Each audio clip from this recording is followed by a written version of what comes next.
ಸ್ನೇಹಿತರೆ ನಮಸ್ಕಾರ. ಇವತ್ತು ನಾವು ನ್ಯಾಯಶಾಸ್ತ್ರದ ಅರ್ಥ, ವ್ಯಾಖ್ಯಾನ ಮತ್ತು ವ್ಯಾಪ್ತಿಯ ಬಗ್ಗೆ ತಿಳಿದುಕೊಳ್ಳೋಣ. ಮೊದಲನೇದಾಗಿ ಜೂರಿಸ್ಪ್ರುಡೆನ್ಸ್ ಅಂದ್ರೆ ಏನು? ಜೂರಿಸ್ಪ್ರುಡೆನ್ಸ್ ಅನ್ನೋ ಪದ ಜೂರಿಸ್ಪ್ರುಡೆನ್ಷಿಯಾ ಎನ್ನುವ ಲ್ಯಾಟಿನ್ ಪದದಿಂದ ಬಂದಿದೆ. ಇಲ್ಲಿ ಜೂರಿಸ್ ಎಂದರೆ ಕಾನೂನು ಮತ್ತು ಪ್ರುಡೆನ್ಸ್ ಎಂದರೆ ಜ್ಞಾನ ಎಂದರ್ಥ.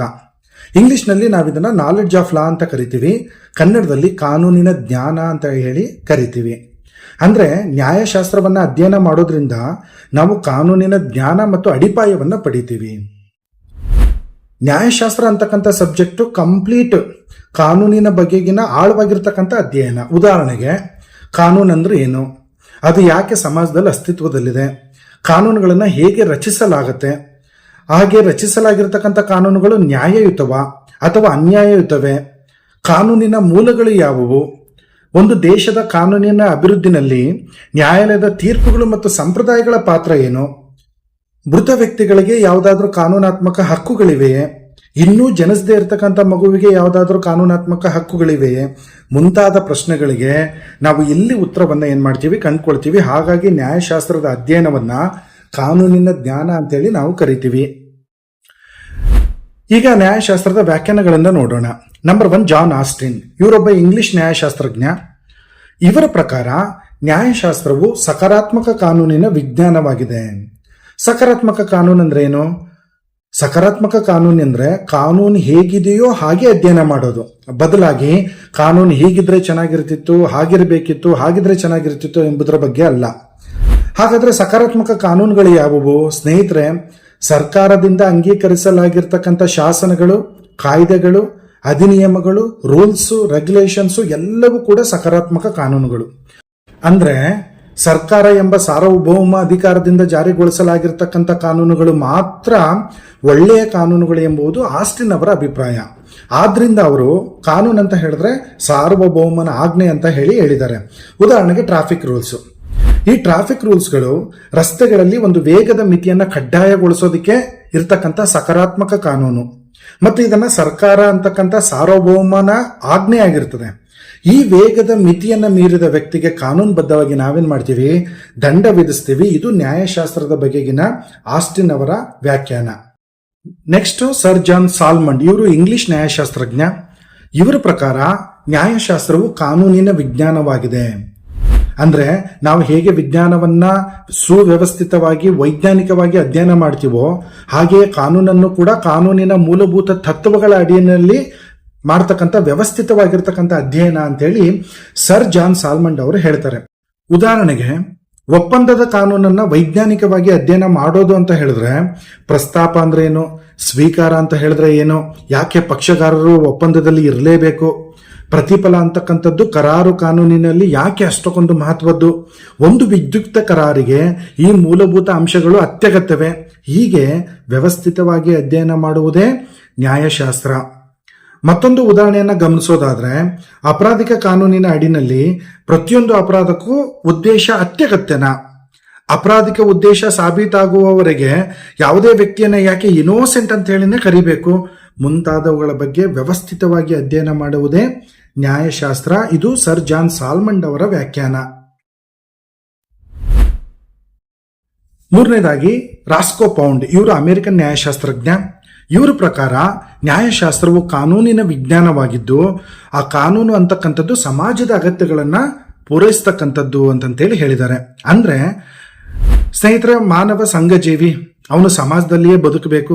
ಹೀಗೆ ಸಮಾಜದಲ್ಲಿ ಬದುಕ್ತಿರ್ಬೇಕಾದ್ರೆ ಒಬ್ಬರ ಆಸಕ್ತಿ ಅಥವಾ ಹಿತಾಸಕ್ತಿಗಳು ಮತ್ತೊಬ್ಬರ ಹಿತಾಸಕ್ತಿಯ ನಡುವೆ ಸಂಘರ್ಷ ಉಂಟಾಗತ್ತೆ. ಆ ರೀತಿ ಸಂಘರ್ಷ ಉಂಟಾದಾಗ ಅದನ್ನ ಹೇಗೆ ಸಮತೋಲನದಲ್ಲಿ ಇಡಬೇಕು ಎಂಬುದರ ಬಗ್ಗೆ ಅಧ್ಯಯನ ಮಾಡುವುದೇ ನ್ಯಾಯಶಾಸ್ತ್ರ. ಉದಾಹರಣೆಗೆ, ಭಾರತದ ಸಂವಿಧಾನ ಪ್ರತಿಯೊಬ್ಬರಿಗೂ ವಾಕ್ ಮತ್ತು ಅಭಿವ್ಯಕ್ತಿ ಸ್ವಾತಂತ್ರ್ಯವನ್ನ ಖಾತ್ರಿಪಡಿಸುತ್ತೆ.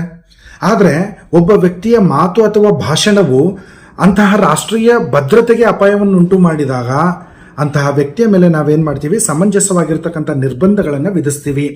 ಈ ಸಮತೋಲನ ಸಾಮಾಜಿಕ ಸಾಮರಸ್ಯಕ್ಕೆ ಅವಶ್ಯಕ ಅಂತೇಳಿ ಪೌಂಡ್ ಅವರು ಏನ್ ಮಾಡ್ತಾರೆ, ವಾದಿಸ್ತಾರೆ. ನೆಕ್ಸ್ಟ್, ನಾಲ್ಕನೇದಾಗಿ ಸಾವಿಗ್ನಿ. ಇವರು ಜರ್ಮನ್ ನ್ಯಾಯಶಾಸ್ತ್ರಜ್ಞರು.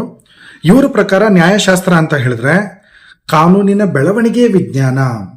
ವಿಶೇಷವಾಗಿ ಆಯಾ ದೇಶದ ಐತಿಹಾಸಿಕ ಮತ್ತು ಸಾಂಸ್ಕೃತಿಕ ಅಂಶಗಳ ಆಧಾರದ ಮೇಲೆ ಕಾನೂನು ಏನಾಗುತ್ತೆ ಬೆಳವಣಿಗೆ ಆಗುತ್ತೆ ಅಂತಕ್ಕಂಥದ್ದು ಸಾವಿಗ್ನಿ ಅವ್ರದ್ದು ಅಭಿಪ್ರಾಯ ಆಗಿದೆ.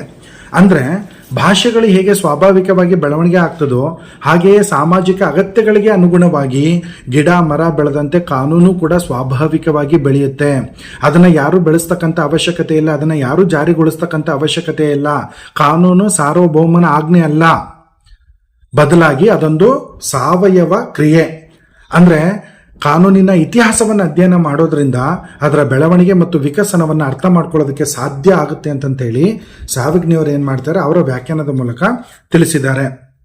ಉದಾಹರಣೆಗೆ ಪ್ರಾಚೀನ ರೋಮನ್ ಕಾನೂನಿನಲ್ಲಿ ಕುಟುಂಬ ಮತ್ತು ವಿವಾಹದ ಪರಿಕಲ್ಪನೆ ಅಂತಕ್ಕಂಥದ್ದು ಪಿತೃ ಪ್ರಧಾನ ಅಧಿಕಾರದ ಮೇಲೆ ಆಧಾರಿತವಾಗಿತ್ತು. ಅಲ್ಲಿ ತಂದೆಗೆ ಕುಟುಂಬದ ಆಸ್ತಿ ಮತ್ತು ಹಕ್ಕುಗಳ ಮೇಲೆ ನಿಯಂತ್ರಣ ಇತ್ತು. ಆದ್ರೆ ಬರ್ಬರ್ತಾ ಕಾಲಾನಂತರದಲ್ಲಿ ಏನಾಯ್ತು, ಸಾಮಾಜಿಕ ನಿಯಮಗಳು ಮೌಲ್ಯಗಳು ಬದಲಾದಂತೆ ಈ ವ್ಯವಸ್ಥೆಯೂ ಕೂಡ ಏನಾಗ್ತಾ ಬಂತು, ಬದಲಾಗ್ತಾ ಬಂತು. ಅಂದ್ರೆ ಇವತ್ತು ಗಂಡು ಮತ್ತು ಹೆಣ್ಣಿನ ನಡುವೆ ಸಮಾನತೆ ಇದೆ, ಮಹಿಳೆಯರಿಗೆ ಪಿತ್ರಾರ್ಜಿತ ಆಸ್ತಿನಲ್ಲಿ ಸಮಾನವಾಗಿರ್ತಕ್ಕಂಥ ಭಾಗ ಇದೆ, ಅವ್ರಿಗೂ ಕೂಡ ಮತದಾನದ ಹಕ್ಕುಗಳಿವೆ. ಇವುಗಳು ಆಯಾ ದೇಶದ ಸಾಮಾಜಿಕ ಮೌಲ್ಯಗಳು ಸಂಸ್ಕೃತಿ ಬದಲಾದಂತೆ ಕಾನೂನಿನಲ್ಲಿಯೂ ಕೂಡ ಏನಾಗುತ್ತೆ ಬದಲಾವಣೆ ಉಂಟಾಗುತ್ತೆ. ಅದನ್ನ ಯಾರು ಕೂಡ ಜಾರಿಗೊಳಿಸ್ತಕ್ಕಂಥ ಅವಶ್ಯಕತೆ ಇಲ್ಲ. ಭಾಷೆ ಬೆಳೆದ ಹಾಗೆ ಕಾನೂನು ಕೂಡ ಬೆಳವಣಿಗೆ ಆಗುತ್ತೆ. ಅದು ಆಯಾ ದೇಶದ ಇತಿಹಾಸ ಸಂಸ್ಕೃತಿ ಸಂಪ್ರದಾಯಗಳು ಇವುಗಳ ಮೇಲೆ ಆಧಾರಿತವಾಗಿರುತ್ತೆ ಅಂತಂತೇಳಿ ಸಾವಿಗ್ನಿಯವರು ಏನ್ ಮಾಡಿದ್ದಾರೆ ಹೇಳಿದ್ದಾರೆ. ಈಗ ನ್ಯಾಯಶಾಸ್ತ್ರದ ವ್ಯಾಪ್ತಿಯ ಬಗ್ಗೆ ತಿಳ್ಕೊಳ್ಳೋಣ. ನ್ಯಾಯಶಾಸ್ತ್ರದ ವ್ಯಾಪ್ತಿ ಅಂದ್ರೆ ನ್ಯಾಯಶಾಸ್ತ್ರದ ಅಧ್ಯಯನವು ಒಳಗೊಂಡಿರುವ ಗಡಿಗಳು ಅಥವಾ ಕ್ಷೇತ್ರಗಳನ್ನ ಸೂಚಿಸುತ್ತೆ. ಇದು ಕಾನೂನಿನ ವಿವಿಧ ಆಯಾಮಗಳನ್ನು ಒಳಗೊಂಡಿದೆ. ಅವುಗಳೆಂದರೆ ಕಾನೂನಿನ ಪರಿಕಲ್ಪನೆಗಳು, ತತ್ವಗಳು, ಸ್ವರೂಪ, ಕಾನೂನಿನ ಮೂಲಗಳು ಮತ್ತು ಸಮಾಜ ಹಾಗೂ ನೈತಿಕತೆಯೊಂದಿಗೆ ಇರತಕ್ಕಂಥ ಸಂಬಂಧಗಳು. ಅಂದ್ರೆ ಬಹಳಷ್ಟು ಸಲ ಏನಾಗುತ್ತೆ, ಈ ಸಬ್ಜೆಕ್ಟ್ ನಲ್ಲಿ ಪ್ರಕರಣಗಳಿಲ್ಲ, ಸೆಕ್ಷನ್ಗಳಿಲ್ಲ, ಯಾಕೆ ಓದಬೇಕು ಅನ್ನೋ ಪ್ರಶ್ನೆ ಇದೆ. ಅದಲ್ಲದೆ ಕೋರ್ಟ್ ನಲ್ಲಿ ಈ ಸಬ್ಜೆಕ್ಟ್ ನ ನಾವು ಎನ್ಫೋರ್ಸ್ ಮಾಡಲ್ಲ, ಹಾಗಾಗಿ ಇದಕ್ಕೆ ಪ್ರಾಕ್ಟಿಕಲ್ ವ್ಯಾಲ್ಯೂ ಇಲ್ಲ ಅಂತಕ್ಕಂಥ ಪ್ರತಿವಾದಗಳಿದಾವೆ. ಹಾಗಿಲ್ಲ. ನ್ಯಾಯಶಾಸ್ತ್ರವನ್ನ ಅಧ್ಯಯನ ಮಾಡೋದ್ರಿಂದ ಕಾನೂನಿನ ಬಗ್ಗೆ ಅತಿ ಹೆಚ್ಚು ಜ್ಞಾನ ಏನಾಗುತ್ತೆ ನಮಗೆ ಉಂಟಾಗ್ತದೆ.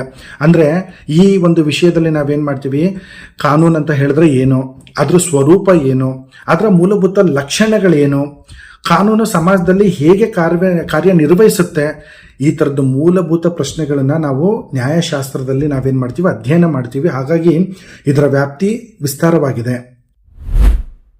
ಇದಲ್ಲದೆ ನ್ಯಾಯಶಾಸ್ತ್ರದ ಅಧ್ಯಯನವು ಕಾನೂನಿನ ವಿವಿಧ ಮೂಲಗಳನ್ನು ವಿಶ್ಲೇಷಣೆ ಮಾಡ್ತದೆ. ಅಂದ್ರೆ ಒಂದು ದೇಶದ ಕಾನೂನಿನ ಅಭಿವೃದ್ಧಿನಲ್ಲಿ ಶಾಸನಗಳ ಪಾತ್ರ ಏನು, ಪೂರ್ವ ನಿದರ್ಶನಗಳು ಮತ್ತು ಸಂಪ್ರದಾಯಗಳು ಹೇಗೆ ಕೆಲಸ ಮಾಡ್ತದೆ, ಒಂದು ದೇಶದ ಕಾನೂನಿನ ಅಭಿವೃದ್ಧಿಗೆ ಅವುಗಳ ಕೊಡುಗೆ ಏನು, ಇದೆಲ್ಲದನ್ನು ನಾವು ನ್ಯಾಯಶಾಸ್ತ್ರದ ವ್ಯಾಪ್ತಿನಲ್ಲಿ ಅಧ್ಯಯನ ಮಾಡ್ತೀವಿ. ಹಾಗಾಗಿ ಇದರ ವ್ಯಾಪ್ತಿ ವಿಸ್ತಾರವಾಗಿದೆ. ಇದರ ಜೊತೆಗೆ ನ್ಯಾಯಶಾಸ್ತ್ರವು ಕಾನೂನಿನ ಮೂಲಭೂತ ಪರಿಕಲ್ಪನೆಗಳನ್ನು ಏನ್ ಮಾಡ್ತದೆ ಅಂತ ಹೇಳಿದ್ರೆ ಒಳಗೊಂಡಿದೆ. ಅವುಗಳಲ್ಲಿ ಹಕ್ಕುಗಳು ಅಂತ ಹೇಳಿದ್ರೆ ಏನು, ಅದರಲ್ಲಿ ವೈಯಕ್ತಿಕ ಹಕ್ಕುಗಳು ಯಾವುವು, ಸಾಮೂಹಿಕ ಮತ್ತು ಮಾನವ ಹಕ್ಕುಗಳು ಯಾವುವು, ಕರ್ತವ್ಯಗಳಂತ ಹೇಳಿದ್ರೆ ಏನು, ಯಾಕೆ ಅದನ್ನು ನಾವು ಕಾನೂನಾತ್ಮಕ ಬಾಧ್ಯತೆಗಳಂತೇಳಿ ಕರಿತೀವಿ, ಹೊಣೆಗಾರಿಕೆಗಳಂತ ಹೇಳಿದ್ರೆ ಏನು, ಯಾಕೆ ಅವುಗಳನ್ನ ನಾವು ಒಬ್ಬ ವ್ಯಕ್ತಿ ಪೂರೈಸಲೇಬೇಕಾಗಿರ್ತಕ್ಕಂಥ ನಿರ್ದಿಷ್ಟ ಕಾನೂನಾತ್ಮಕ ಬದ್ಧತೆಗಳಂತೇಳಿ ಕರಿತೀವಿ, ಮಾಲೀಕತ್ವ ಅಂದ್ರೆ ಏನು, ಸ್ವಾಧೀನತೆ ಅಂತ ಹೇಳಿದ್ರೆ ಏನು, ಹೊಣೆಗಾರಿಕೆಗಳಂತ ಹೇಳಿದ್ರೆ ಏನು, ಇದೆಲ್ಲದ್ರ ಬಗ್ಗೆ ವ್ಯಾಖ್ಯಾನವನ್ನ ನಾವು ನ್ಯಾಯಶಾಸ್ತ್ರದಲ್ಲಿ ಅಧ್ಯಯನ ಮಾಡೋದ್ರಿಂದ ಇದರ ವ್ಯಾಪ್ತಿ ಏನಾಗಿರುತ್ತೆ ಅಂತ ಹೇಳಿದ್ರೆ ವಿಸ್ತಾರವಾಗಿರುತ್ತೆ. ನ್ಯಾಯಶಾಸ್ತ್ರದ ಪ್ರಮುಖ ಅಂಶಗಳಲ್ಲಿ ಒಂದು ಅಂತ ಹೇಳಿದ್ರೆ ಕಾನೂನಿನ ತಾತ್ವಿಕ ಅನ್ವೇಷಣೆ. ಅಂದ್ರೆ ನ್ಯಾಯ ಅಂದ್ರೆ ಏನು, ಯಾವುದು ಕಾನೂನನ್ನ ನ್ಯಾಯಸಮ್ಮತವಾಗಿಸುತ್ತದೆ ಮತ್ತು ಕಾನೂನು ಸಮಾಜದಲ್ಲಿ ಯಾವ ರೀತಿ ಪಾತ್ರವನ್ನ ವಹಿಸುತ್ತೆ ಎಂಬಂತಹ ಆಳವಾಗಿರ್ತಕ್ಕಂಥ ಪ್ರಶ್ನೆಗಳನ್ನ ನಾವು ನ್ಯಾಯಶಾಸ್ತ್ರದಲ್ಲಿ ಏನ್ ಮಾಡ್ತೀವಿ ಅಧ್ಯಯನ ಮಾಡ್ತೀವಿ. ಸೊ ಇದ್ರ ಜೊತೆಗೆ ನ್ಯಾಯಶಾಸ್ತ್ರವು ಕಾನೂನು ಸಮಾಜದೊಂದಿಗೆ ಹೇಗೆ ಸಂವಹನ ನಡೆಸುತ್ತೆ, ಸಾಮಾಜಿಕ ವರ್ತನೆಯ ಮೇಲೆ ಕಾನೂನು ಯಾವ ರೀತಿ ಪರಿಣಾಮ ಬೀರುತ್ತದೆ, ಮತ್ತೆ ಕಾನೂನುಗಳು ಯಾವ ರೀತಿ ತಮ್ಮ ಸಾಮಾಜಿಕ ಗುರಿಗಳನ್ನು ಸಾಧಿಸುತ್ತೆ, ಪ್ರತಿಯೊಂದ್ರ ಬಗ್ಗೆ ನಾವು ವೈಜ್ಞಾನಿಕವಾಗಿ ಮತ್ತು ವ್ಯವಸ್ಥಿತವಾಗಿ ಏನ್ ಮಾಡ್ತೀವಿ ಇಲ್ಲಿ ಅಧ್ಯಯನ ಮಾಡ್ತೀವಿ. ಹಾಗಾಗಿ ನ್ಯಾಯಶಾಸ್ತ್ರದ ವ್ಯಾಪ್ತಿ ವಿಸ್ತಾರವಾಗಿರ್ತಕ್ಕಂಥದ್ದು. ಇದಲ್ಲದೇನೆ ಕಾನೂನು ಅಂತಕ್ಕಂಥದ್ದು ಸಮಾಜ, ತಂತ್ರಜ್ಞಾನ ಮತ್ತು ಜಾಗತಿಕ ಘಟನೆಗಳಲ್ಲಿನ ಬದಲಾವಣೆಗಳಿಗೆ ಪ್ರತಿಕ್ರಿಯೆಯಾಗಿ ಕಾಲಾನಂತರದಲ್ಲಿ ಹೇಗೆ ಅದು ಅಭಿವೃದ್ಧಿ ಹೊಂದುತ್ತೆ ಎಂಬುದನ್ನು ಅರ್ಥ ಮಾಡಿಕೊಳ್ಳುವುದು ಕೂಡ ನ್ಯಾಯಶಾಸ್ತ್ರದ ವ್ಯಾಪ್ತಿಯಲ್ಲಿ. ಹಾಗಾಗಿ ಇದರ ವ್ಯಾಪ್ತಿ ಏನಾಗಿದೆ ವಿಸ್ತಾರವಾಗಿದೆ. ಕೊನೆಯದಾಗಿ ನ್ಯಾಯಶಾಸ್ತ್ರದ ವ್ಯಾಪ್ತಿಯು ವಿಸ್ತಾರವಾಗಿದೆ ಮತ್ತು ಕಾನೂನಿನ ಪ್ರತಿಯೊಂದು ಅಂಶವನ್ನ ಅದು ಸ್ಪರ್ಶಿಸುತ್ತೆ. ಸಮಾಜದೊಂದಿಗೆ ಕಾನೂನು ನಿರಂತರವಾಗಿ ವಿಕಸನಗೊಳ್ಳುವುದರಿಂದ ನ್ಯಾಯಶಾಸ್ತ್ರದ ವ್ಯಾಪ್ತಿಯೂ ಕೂಡ ಹೊಸ ಸಮಸ್ಯೆಗಳಿಗೆ, ತೊಂದರೆಗಳಿಗೆ ಮತ್ತು ಅಂತಹ ಸಂದರ್ಭಗಳನ್ನು ನಿರ್ವಹಿಸೋದಕ್ಕೆ ಅದು ಕೂಡ ಏನಾಗುತ್ತೆ, ವಿಸ್ತರಿಸುತ್ತೆ.